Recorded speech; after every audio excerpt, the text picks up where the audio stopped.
লক্ষ্মীপুরের দোকানঘর মালিকানা নিয়ে দুই পক্ষের সংঘর্ষ, আহত 4। দোকানঘর দখলে নিতে হামলা চালানোর অভিযোগ উঠেছে বিএনপির নেতা শাহ মোহাম্মদ এমরানের বিরুদ্ধে। এ সময় 3 জনকে পিটিয়ে রক্তাক্ত জখম করা হয়। ভবানীগঞ্জ মাছবাজার এলাকায় এই হামলা ঘটনা ঘটে। পরে স্থানীয়রা আহতদের উদ্ধার করে উন্নত চিকিৎসার জন্য লক্ষ্মীপুর সদর হাসপাতালে ভর্তি করেন। আহতরা হলেন গোলাম কুদ্দুস, আসিফ ও কোহিনুর বেগম। আসসালামু আলাইকুম। আমার হচ্ছে আসিফ আমার হচ্ছে আব্দুল বিহারি। আমার ভাইয়ের নাম হচ্ছে আব্দুল কুদ্দুস। এই নিজস্ব দোকান দোকানে গেছিল ভাইয়া দোকান খুলতে। যার পরে এমরান এখন তার হাতে দিয়ে সবাই মিলে বাইরে গিরে ধরছে। এখন আমি দেখছি যে আমার ভাই মারতেছে। এখন আমরা গেছিলাম, আমার মাথা ফাটাইছে, আমার ভাইয়ার মাথার মধ্যে ইট দিয়ে এখন কাঠ দিয়ে এই দিয়ে মারে দিছে। এবার তার সারা শরীরে মারছে। কোহিনুর বেগমের বোন জেসমিন আক্তার বলেন, বাজারে আমার 20 ডিসিম জমিন আছে, 24 এমরানের আর 20 ডিসিম জমিন আমার আছে।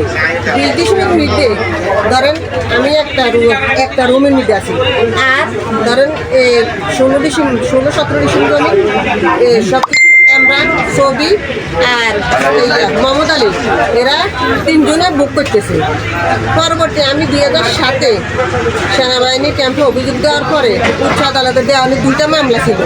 2টা মামলার পরে আমি ধরেন সেনাবাহিনী ক্যাম্পে অভিযোগ দিয়েছি, সেনাবাহিনী এলাকাতে পাঠাইছে ইউনিয়ন পরিষদের বিচারকে আমার 3টে রুম দেওয়ার কথা ছিল। 3টে রুম নদী এমরান, মোহাম্মদ আলী আর ছবি মিলি চেয়ারম্যানের সাথে যদি আমারও ধরেন একটা রুম আন দিছে।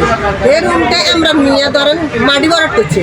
আমি হেরে ধরেন মাটির বাবদ 25,000 টাকা দিচ্ছি। হের স্ট্যাম্প, এটা হচ্ছে তার স্ট্যাম্প, এটা হচ্ছে এমরানের সাথে তার স্ট্যাম্প। এটা হে অস্বীকার করে। পুলিশ হচ্ছে আমার কাগজ আরএস টিআরআর যাতার দলিল, গরিবের দলিল সব কিছু ওকে। আমি যদি সুস্থতার কাগজ যদি আমি জমিতে পাই, আমরা দেশবাসীরা সাংবাদিক বাইরে থানা প্রশাসন আমাকে জমিটা বুঝে দেয়। এই ব্যাপারে বিএনপি নেতা শাহ মোহাম্মদ এমরানের কাছে জানতে চাইলে উনি বলেন, 4টা রুম আমার। আমি যখন পলিটিক্যাল মামলা ফেরারি হয়ে গেছি, এরা আমার করার রুমটা এরা দখল করে নিয়ে গেছে, যে আমার এই পিছনের রুম। এটা চৌরাস্তার মার্চেন্ট কমিটি সহ এই এলাকার সবাই জানে। সময় তাদের এক বনজামাই ছিল রিপন, সে সম্ভবত স্বেচ্ছাসেবক লীগের থানা সেক্রেটারি ছিল। তার দাপটে আমরা তো কথাবার্তা বলতে পারি।